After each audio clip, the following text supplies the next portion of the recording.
February 9, 1960. State of Colorado, 8 o'clock in the morning. Air temperature slightly below zero. On a narrow wooden bridge over Turkey Creek, not far from the town of Morrison, stands a car. It is a massive International Harvester Travelall station wagon. The engine is idling. There is no one around. In this unnatural silence, broken only by the rhythmic thud of the motor, hides the scene of one of the most sensational crimes in the history of the United States of America. A witness, the driver of a milk truck passing along this route, notices a strange scene. The car is blocking one lane of traffic. Peering inside, he sees an empty driver's seat. A baseball cap lies on the floor. On the door upholstery are visible brown stains, which in the frost have already begun to thicken. Even more blood on the bridge railings. And on the ground, in the mud, lie broken glasses in a horn-rimmed frame. These glasses belong to a man whose last name is known to every adult resident of America. A man who half an hour ago kissed his wife and 4 children and drove to work. His name is Adolph Coors III. He is the heir to a beer empire, chairman of the board of directors of the Coors Company, and at this moment, he has vanished from the face of the earth. This is not just a kidnapping. This is a head-on collision of 2 worlds. On one side is the world of the absolute privileged class, the world of old money, gated mansions, and dynastic power.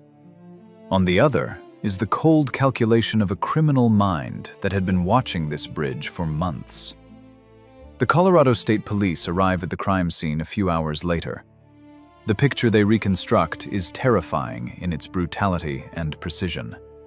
Tire tracks indicate that Coors's car was blocked by another vehicle, a bright yellow 1951 Mercury sedan. This car had been seen in the bridge area for several days in a row. The driver of the yellow sedan was not just waiting for the victim. He was studying the schedule, speed of movement, and habits of the richest man in the area. Adolph Coors III was not a random victim. He was target number 1. In the trunk of the criminal's abandoned car, which would be found later, they discover handcuffs, a typewriter, and a list of instructions. This was a hunt for a whale. At the moment when the police begin combing the canyon, the Coors family in their mansion plunges into a state of siege. The news of the empty car with the engine running shatters the illusion of inviolability that the family had been building for almost 100 years. To understand the scale of this tragedy, one must realize who the Coorses were in 1960. They were not just businessmen. They were the unofficial kings of the West. Their plant in the city of Golden is the largest brewery in the world, located on a single site. Their influence extends to the politics, economy, and culture of the region. But behind the facade of success lies a history steeped in harsh discipline, suppressed emotions, and suicidal tendencies. The disappearance of Adolph III on the Turkey Creek Bridge became the culmination of a curse that had haunted the family since the moment the first brick of their empire was laid in the rocky soil of Colorado. On this day, February 9, the invisible wall separating the Coorses from the rest of the world collapsed. Until that moment, they lived in their closed kingdom, run from a mansion standing right on the plant's territory, a mansion that was a symbol of their power and their prison. But to understand how the heir to the empire ended up alone on a deserted bridge, without security, in a mid-class car, one must go back. One must go back to the 19th century, to the man who created this empire from nothing and laid in its foundation principles that ultimately led his grandson to his death. The history of the Coors dynasty is not a story about beer. It is a surgical dissection of the American dream. It is a chronicle of how an illegal orphan built a financial monument whose shadow covered 3 generations of his descendants. We will see how the pursuit of total control breeds chaos. We will see how a mansion built for the family turns into an administrative building. And we will see that the blood on the Turkey Creek Bridge was not spilled by accident. This was the finale of a drama whose script was written over decades. Adolf Coors III was paying the bills issued by his grandfather.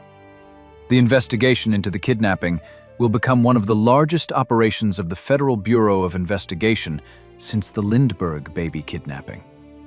Director J. Edgar Hoover will take the case under personal control. But neither money, nor connections, nor federal agents will be able to change the fact that on that frosty morning on the bridge, the heir to the empire met a man who hated everything that the Coors name represented. The outcome of this meeting was predetermined.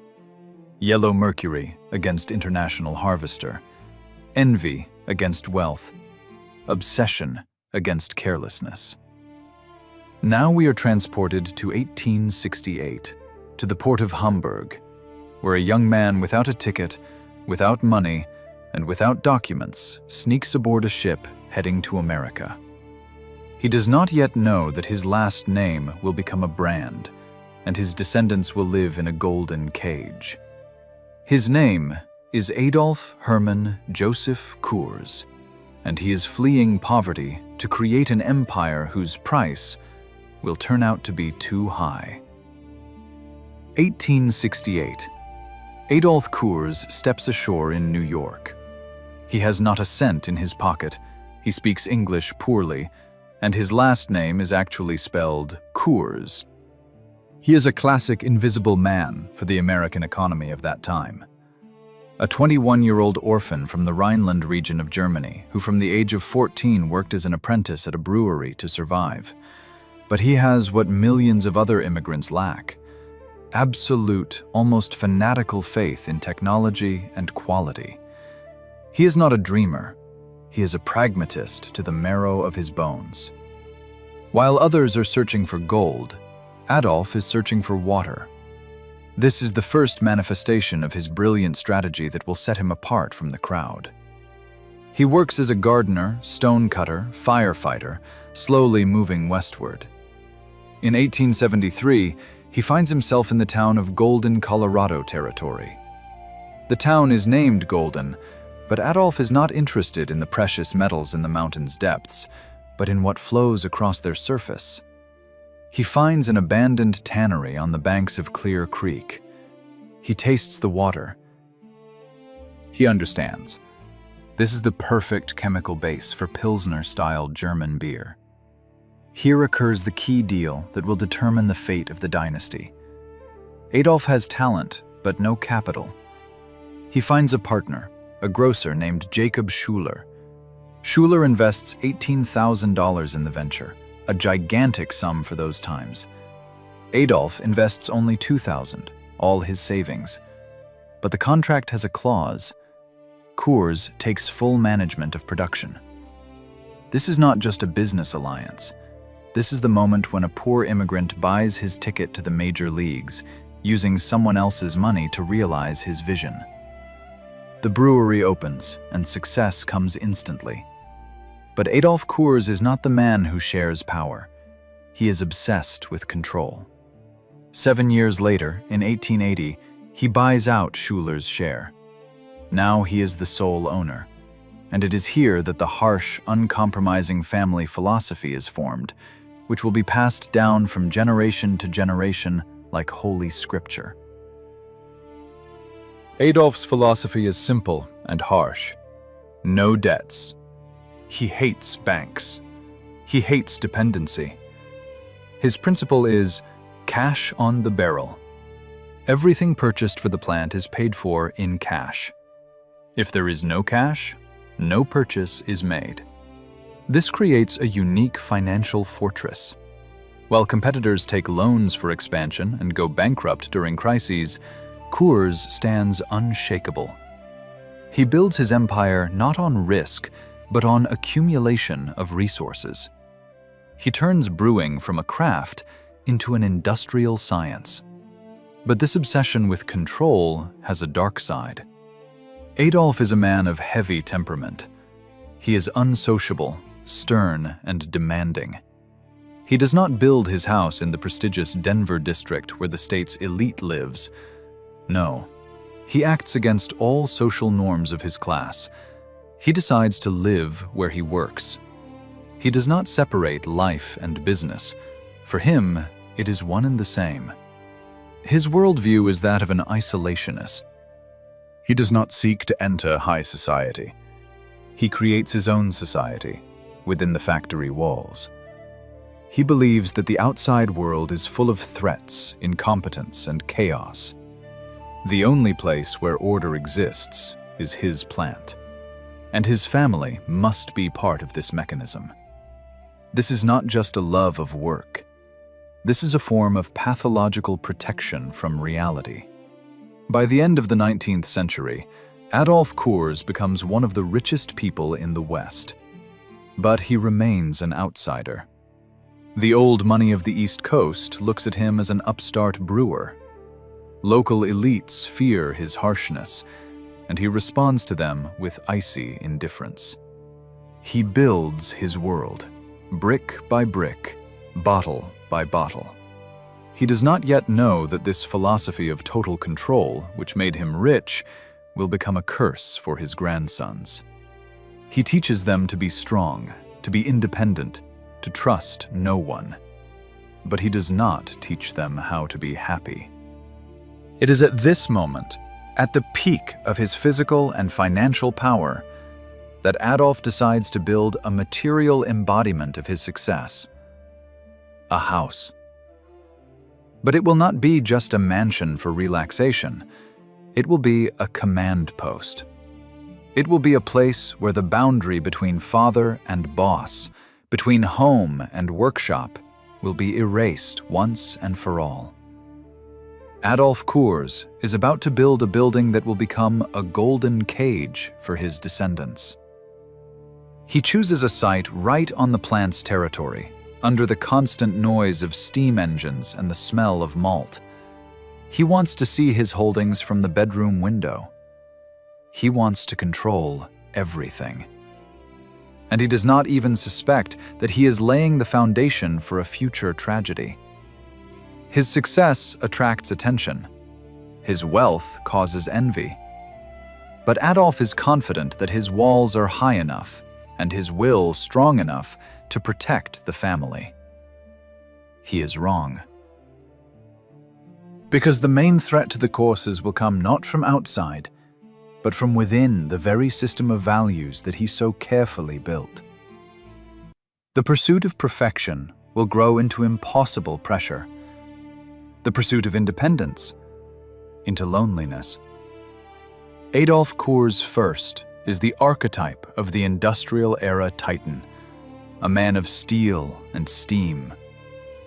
But people are not machines, and when he begins to apply the laws of mechanics to living people, to his own children, the mechanism will fail.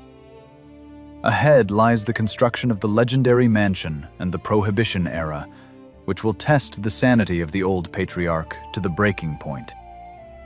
But for now, in the rays of the 19th century sunset, he stands on the banks of Clear Creek, looks at the churning water, and sees in it a future that belongs to him alone. But every empire has a vulnerability. It cannot exist without an heir. The lone wolf Adolf Coors understands this. To take root in American soil, he needs not only a plant, but roots. In 1879, an event occurs that changes the trajectory of the family's path. Adolf marries Louise Weber.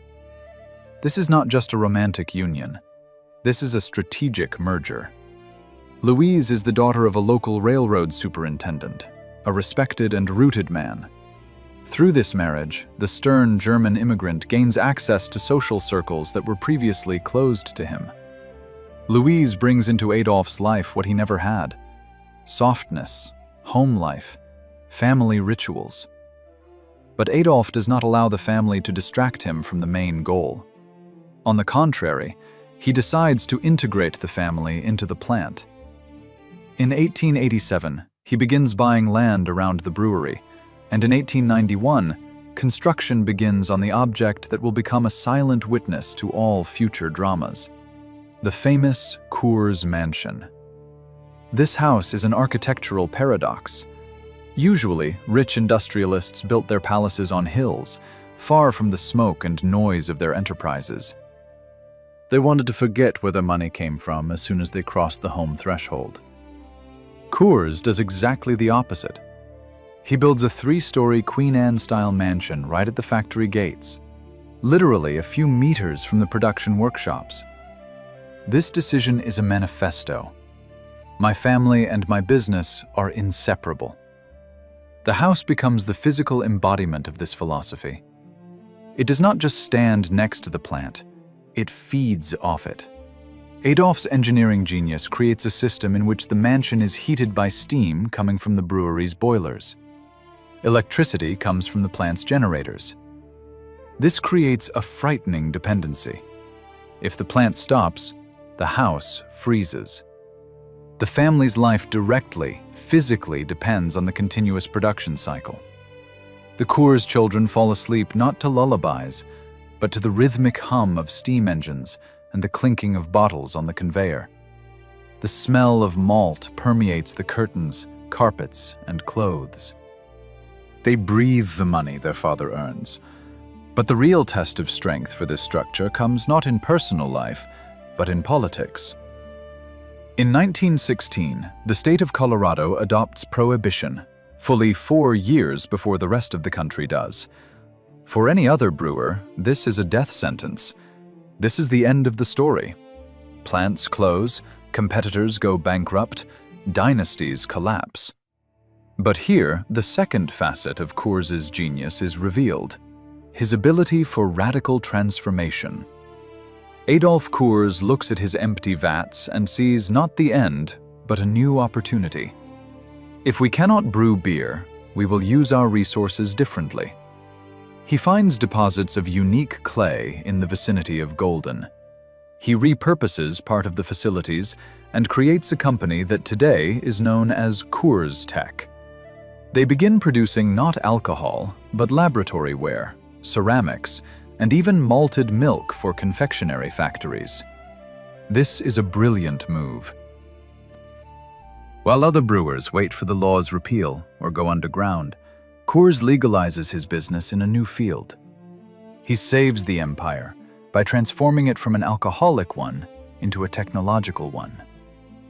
It is during this period of turbulence that the second generation takes the stage. Adolph Coors II. The son, raised under his father's strict control, but who received a brilliant education at Cornell University. And here occurs the second merging of worlds, even more important for our story. Adolph II marries Alice Kistler. Alice is a completely different league. She is the daughter of a famous doctor, an intellectual, a woman of high culture. She writes books and is passionate about art. Entering the Coors home, she brings with her an atmosphere of intellectualism that clashes harshly with the utilitarian, barracks-like spirit of old Adolph. This marriage changes the family's social status. Now the Coorses are not just rich German brewers, they become part of the elite.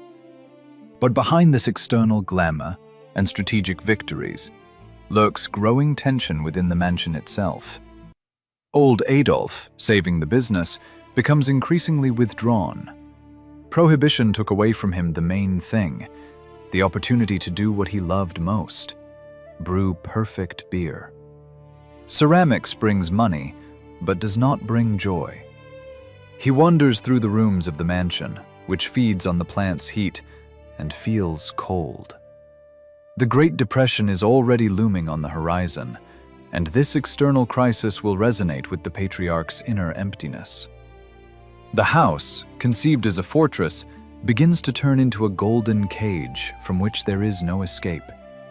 It is here, within the mansion's walls, at the junction of old German discipline and new American ambitions, that Adolph Coors III is born. The very man we found in the first part on the bridge. He grows up in the epicenter of this strange symbiosis of plant and family. He sees how his grandfather fights the system, and how his father tries to soften the harsh edges of the family way of life. He absorbs this contradiction, to be tough like grandfather, or humane like mother. This internal conflict will become fatal. But before we return to the tragedy, we must enter this house. We must see the interiors in which the victim's psyche was formed. Because the Coors house is not just scenery, it is a participant. We enter inside. If you want to understand the psychology of the victim and the psychology of the empire, you must feel the physical pressure of the Coors mansion's walls. This building, completed in 1891, was not just a dwelling. It was an architectural cast of Adolf Coors First's consciousness, molded in brick, red sandstone, and expensive wood. It was a monument to control, where every room, every corridor, and every window served one purpose: maintaining absolute order in a chaotic world. The first thing that strikes upon entering the main hall is the smell. This is not the smell of old money, lavender, or wax, characteristic of East Coast aristocracy homes. The air here has a dense, sweetish tint. This is the smell of fermenting grain and hops. It seeps through cracks, it absorbs into heavy velvet drapes, it settles on clothes. The residents of this house breathed the same air as the workers in the shops.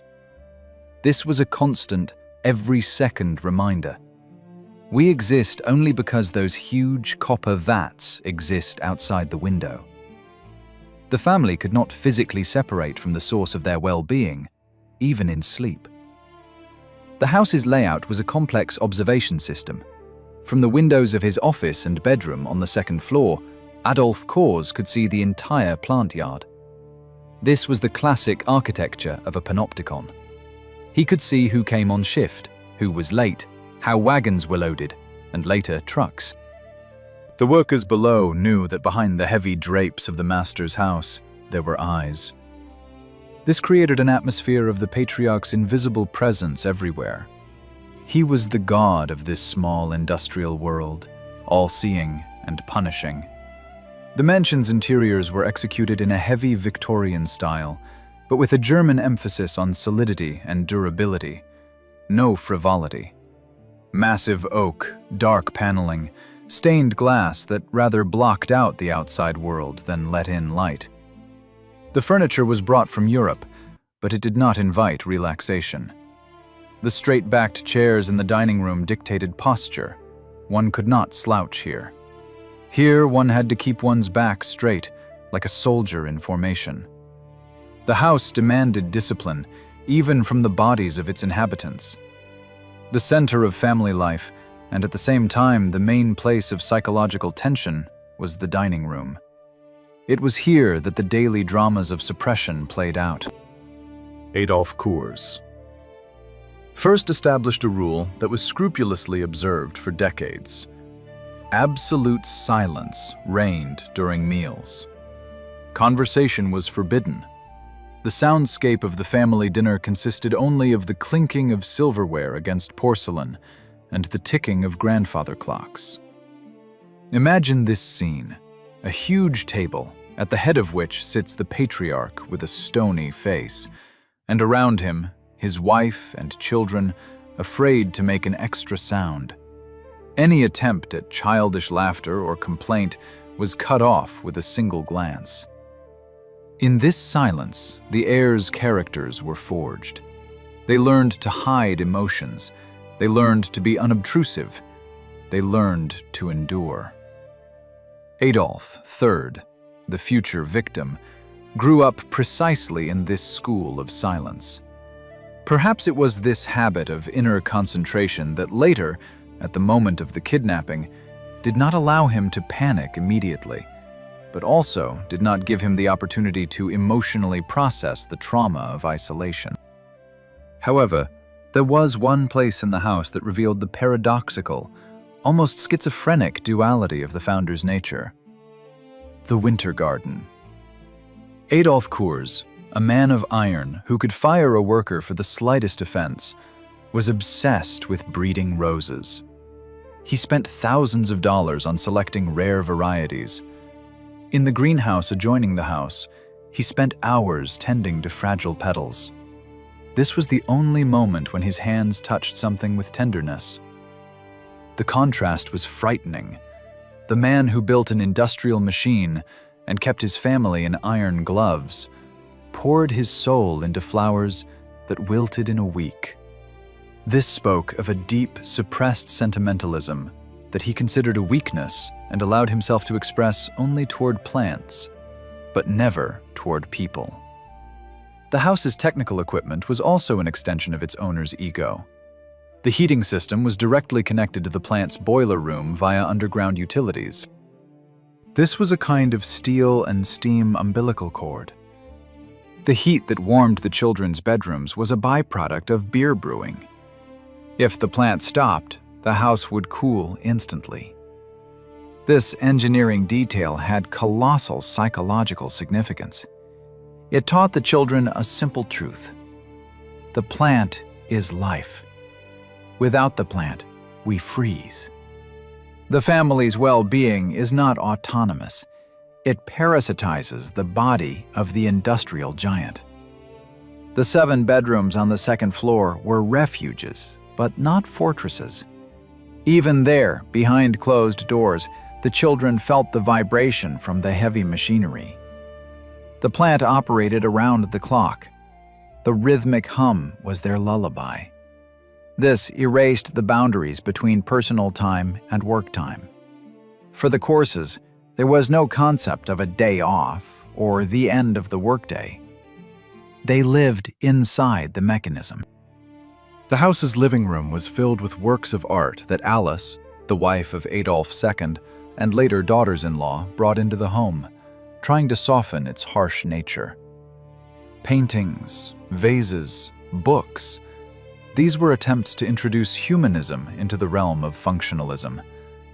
But the dark oak panels absorbed this light. The house's architecture was stronger than the decor. It suppressed any attempts to make the space cozy. This was a house museum, house office, house observation post. It is important to note that the mansion was practically devoid of full-length mirrors in the publicly accessible areas on the first floor. Adolf did not encourage vanity. Reflections were allowed only in the bedrooms, for grooming. In the halls and living rooms, one's gaze should be directed either at the interlocutor or, more often, out the window, to the plant. The external world was more important than the internal one. When Adolf III became an adult and took his place in the company hierarchy, although he moved with his family to a ranch in Morrison, he continued to spend a huge amount of time in this mansion. Board meetings were held here. Decisions about expansion were made here. The fates of thousands of workers were decided here. The walls of this house remembered the harsh disputes of the Prohibition era, the quiet tears of the Coors women, and the heavy steps of old Adolf, who, even before his death, would walk around the holdings, checking if any extra light was burning somewhere. This house formed a special type of person. Closed, incredibly hardworking, modest in everyday life, but inwardly lonely. Adolf III, leaving this house, carried its imprint on himself. He was a man accustomed to responsibility and silence. He was not prepared for the chaos that would burst into his life in the person of a mad kidnapper. The mansion taught him to manage the plant, but did not teach him to survive in a world where the rules are dictated not by the patriarch at the head of the table, but by a man with a gun and a crazy idea in his head. By 1960, the mansion stood like an old ship grown into the shore. The plant around it had expanded, surrounded it with new concrete and steel workshops, almost swallowing it. The rose garden began to wither under a layer of industrial dust. The house was becoming an anachronism, but the family clung to it as a symbol of their resilience. They did not know that soon they would have to leave it, not of their own free will, but because the tragedy would make staying within these walls unbearable. But for now, the clocks in the dining room continued to mark time, and the same silence reigned at the table, which in a few days would be broken by a scream that split the family's history into before and after. To understand the full depth of the tragedy that unfolded on the Turkey Creek Bridge, we must look closely at the victim. Adolf Coors III, or Ad, as his loved ones called him, was a living embodiment of paradox. The heir to the largest beer empire in the West suffered from a physical allergy to beer. This fact, resembling a cruel irony of fate, best describes his position. He was a man born for a role that his body physically rejected. Unlike his grandfather, a steel fanatic, Ad was a soft, almost shy man. He loved baseball, adored his wife Mary and 4 children. He was a good, rich man, the kind who does not flaunt his wealth, wears simple suits, and drives to work without security. It was precisely this modesty and normalcy that became his death sentence. If he had been a paranoid like his grandfather, he would have ridden in an armored limousine. But Ad Coors believed in the safety of his world. He believed that if you conduct business honestly and make no enemies, you have nothing to fear. This was a fatal misperception of reality. He did not account for the fact that to the outside world, he was not a person, but a symbol, a walking sack of money. In this story, there is also a second main character, the one who turned Adolf's life into an equation with one unknown: Joseph Corbett, Jr. This was not a typical gangster with a Thompson submachine gun. This was a criminal of a new formation, frighteningly similar to the Coorses themselves in his methodicalness. Corbett possessed an IQ of 148 points, a genius level. He was a former student at the University of Oregon, almost having received a Fulbright scholarship. But this brilliant mind was broken. In 1951, he killed a man in California, staged a suicide, went to prison, escaped from the strict regime Chino colony, and vanished, taking the name Walter Osborne. Corbett was the dark reflection of Coors. Both were smart, both were perfectionists. But if Coors used discipline for creation, Corbett used it for destruction. He did not just decide to kidnap a rich man. He approached it like a business project. He moved to Colorado, rented an apartment, bought handcuffs, a typewriter, and that very yellow Mercury. He watched Adolf for months. He knew what time he drank his morning coffee, which road he took, where he slowed down. This was an intellectual competition in which one participant did not even know he was playing. On February 9th, when their paths crossed on the bridge, a glitch occurred in the perfect plan. Corbett expected easy prey.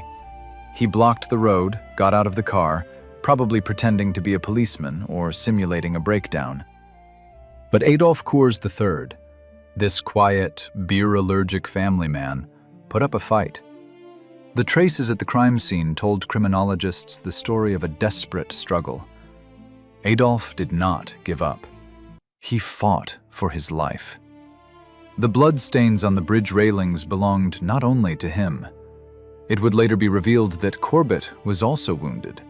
The quiet heir, taught all his life to suppress emotions and maintain calm, in his final moment displayed the rage of a cornered beast. He tore off his glasses. He tried to break free, but a bullet, one or two, put an end to this resistance. The grand plan of a clean kidnapping turned into a dirty murder. The tragedy moves to the mansion, to that very house where silence always reigned. Now this silence became deafening. Adolf's wife, Mary Coors, receives a letter. It was sent before the kidnapping, confirming Corbett's cold calculation. In the envelope, a ransom demand. Amount: $500,000. Converted to today's money, that's about $5 million. The instructions are complex, convoluted, requiring the publication of encrypted advertisements in the Denver Post newspaper. And here begins the most agonizing stage: the moral ambivalence of wealth. The Coors family is ready to pay. Money is not an issue. $500,000 is a week's revenue from the plant. But the paradox is that all their gold, all their plants, all their influence turned out to be absolutely useless. They could buy the best lawyers, they could bribe politicians, but they could not buy Adolf's life. Because by the time the letter was received, he was most likely already dead.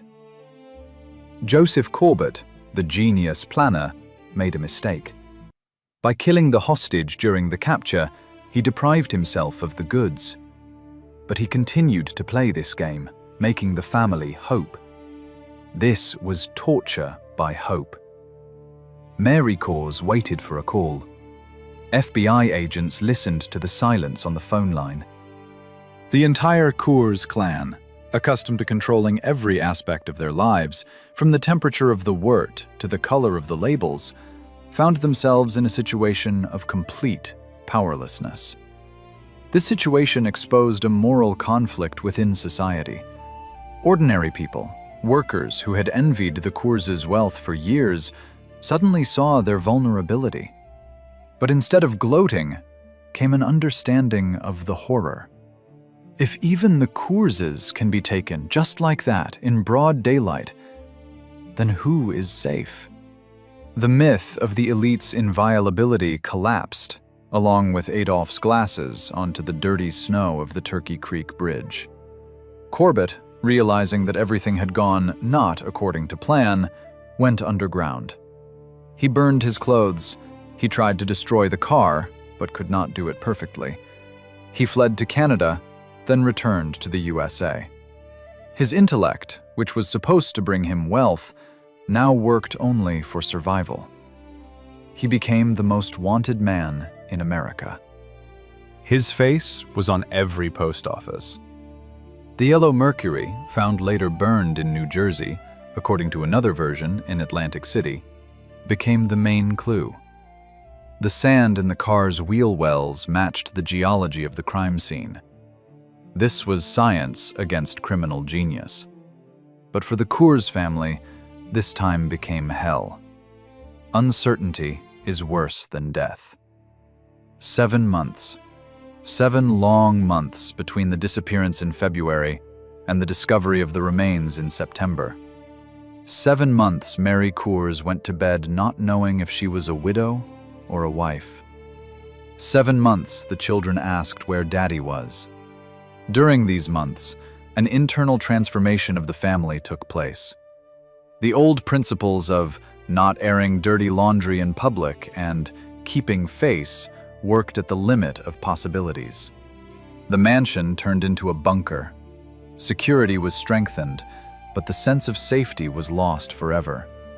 It was during this period that the moral image of Adolf III was cleansed of the taint of class hatred.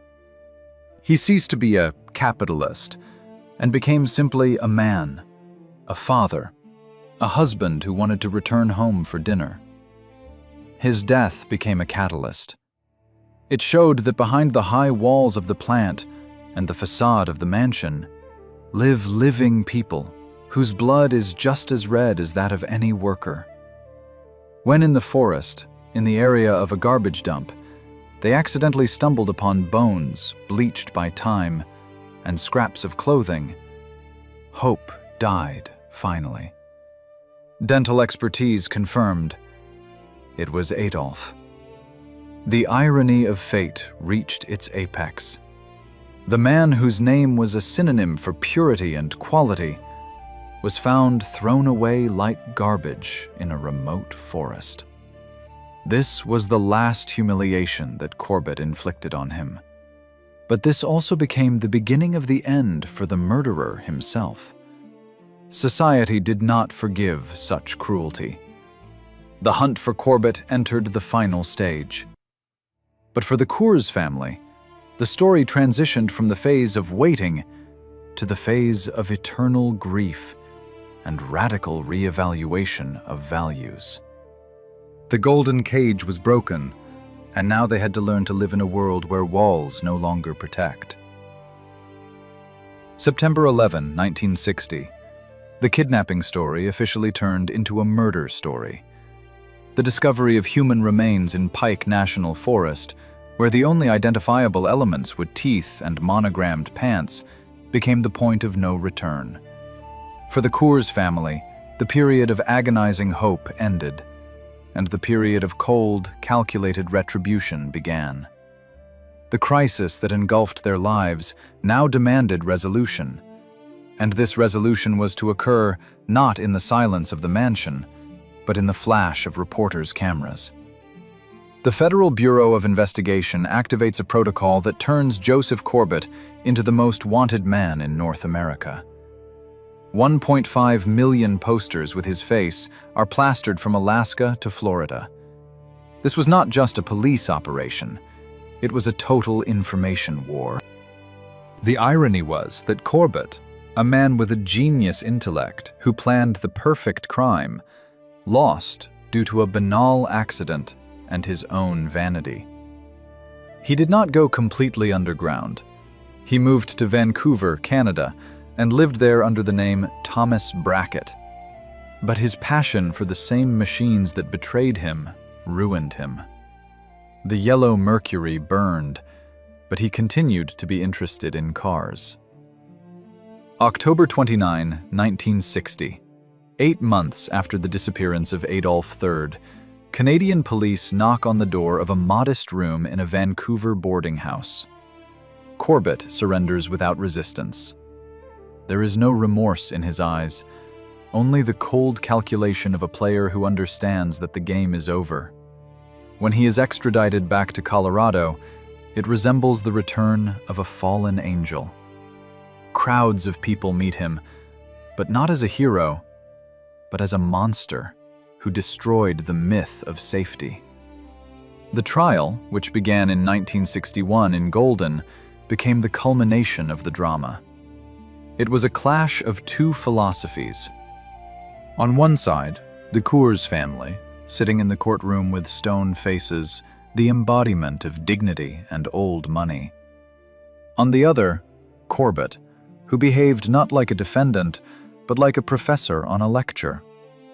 He did not admit guilt. He smiled. The prosecution had no direct witnesses to the murder. They had no murder weapon. But they had science. Dirt.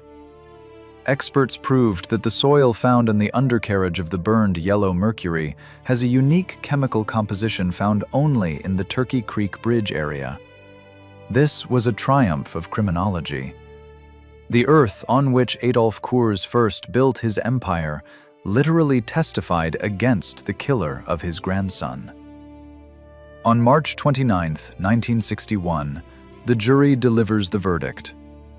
Guilty. Corbett receives a life sentence. Justice triumphed, but it brought no relief. It is at this moment that the main transformation occurs within the family, and within the very concept of Coors' legacy. The death of Adolf III killed not only a man, it killed the idea that the family could live openly. The mansion, which we described as a symbol of power, now turns into a symbol of vulnerability. Living in a house that stands in full view right on the plant's territory becomes psychologically impossible. Mary Coors, the widow, and her children can no longer feel safe in walls permeated not only with the smell of beer, but also with memories of the tragedy. The Great Exodus occurs. The family leaves the Victorian mansion. The house, which for 70 years was the heart of the dynasty, stands empty. Furniture is covered with dust sheets. Voices fall silent. But the plant does not wait. The industrial giant created by the grandfather demands growth. In the mid-1960s, a decision is made that puts an end to the romantic era of Coors history. The mansion, this architectural masterpiece, is in the way of production expansion. In any other story, it would have been demolished. But the Courses are preservers, not destroyers. They do otherwise. They turn the house into an office building. The bedrooms where heirs were born become managers' offices. The dining room, where disciplined silence reigned, turns into a conference room. This was not just a change in the building's function. This was a transformation of the company's very soul. In place of the soft, humane Adolf III come his brothers, Bill and Joe Coors. The tragedy hardened them, especially Joe Coors. The loss of his brother turned him from a businessman into an ideologue. He realized that simply brewing beer is not enough. It is necessary to control the environment in which this beer is sold. It is necessary to influence laws, politics, the society that produced people like Corbett. The death of Adolf became the catalyst for the birth of a new political giant. The Coors family begins funding conservative movements. They become one of the founders of modern American conservatism. This is a direct reaction to the chaos of the 1960s. If the state could not protect their brother, they will create a state that can. The mansion, now devoid of residents, stands as a monument to this change. It is no longer a home. It is a headquarters. The family closes itself off from the world with an impenetrable wall of private security and political influence. They become those who are feared, not those who are envied. Naivety was buried along with Adolf's bones in the forest. But what happened to Corbett? His fate also became part of this strange story of transformation. In prison, he was a model inmate. He worked in the library, continued reading, maintained perfect order. He was released on parole in 1980, having served 19 years. The Courses were furious, but could do nothing. Corbett dissolved into the crowd, working as a truck driver, and until his own death in 2009, he committed suicide, just like the dynasty's founder, another eerie parallel. He maintained that he was innocent. The crisis of 1960 forever changed the DNA of the Coors family. They understood the terrible price of success. They understood that their wealth is a magnet for madmen. And they made a choice to become harder, more closed, stronger. The mansion on the plant's territory ceased to be a home, because home is a place where you are safe. And for the Coorses after February 9th, safe places no longer existed. Only the fortress remained. Adolf's sacrifice did not destroy the business. On the contrary, it cemented it. The blood of the martyr became the foundation for a new era of corporate dominance. The family ceased to be just beverage producers. They became an institution. But for this greatness, a price was paid that cannot be expressed in the figures of a quarterly report. The price is lost humanity, the lost ability to trust the world, the eternal shadow of the yellow car pursuing them in the rearview mirrors. Now, as we approach the finale, we need to look at what remains today. How does this old Victorian house, squeezed between giant cisterns, look at the modern world? Today, if you look at satellite images of the city of Golden, Colorado, you will see a picture that resembles a glitch in a computer simulation. Among endless rows of steel cisterns, concrete hangars, and intertwining pipelines, stands an elegant Victorian mansion made of red sandstone. It looks like a toy house accidentally left on the floor of a giant factory. This is that very legacy. The Coors house was not demolished, but it was absorbed. The plant, which was supposed to serve the family, ultimately surrounded its former nest, cutting it off from sunlight and the outside world. In this architectural landscape lies the final metaphor of our story. The mansion is no longer a living space. Today it is an administrative building, archive, and museum. In the rooms where Adolf III once played with children, there now stand filing cabinets with financial reports. The smell of home cooking has finally dissipated, giving way to the smell of sterility and conditioned air. The house has turned into a mausoleum of the era of innocence, when America's richest people could afford the luxury of living without security. The fate of the main antagonist, Joseph Corbett, put an eerie, almost mystical period in this story. In August 2009, almost half a century after the murder, the 80-year-old Corbett was found dead in his Denver apartment. Cause of death: suicide. A shot to the head. The circle closed. The man who killed the empire's heir left life, just like the founder of that empire, Adolf Coors first.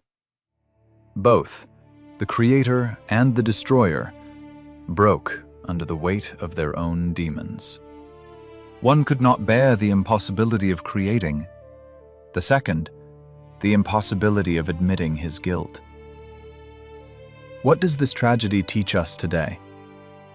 The story of Adolf Coors III is the 0 kilometer in the history of modern paranoia of the super-rich. Before 1960, the American dream implied publicity. Look, I succeeded. Here is my house. Here is my family. After the shots on the Turkey Creek Bridge, the paradigm changed. The real elite went into the shadows. The lesson that the Coors family learned at the cost of blood became the gold standard for billionaires of the 21st century. True power is invisible. Anonymity is the new luxury. The Coors family today is a closed clan whose influence is enormous, but whose faces rarely appear in society columns. They fund presidents, change legislation, manage global flows of goods, but they will never again allow a stranger to approach their car on an empty bridge. Adolf's tragedy transformed them from provincial beer barons into architects of U.S. political reality. Pain made them invulnerable. The mansion in Golden stands today as a warning. It reminds us of the fragility of human ambitions. You can build an empire. You can cast your name in glass and concrete. You can earn all the money in the world. But you cannot insure yourself against chance, against the man in the yellow car who decided that you owe him something. Adolf Coors III did not become a great magnate like his grandfather. He did not have time.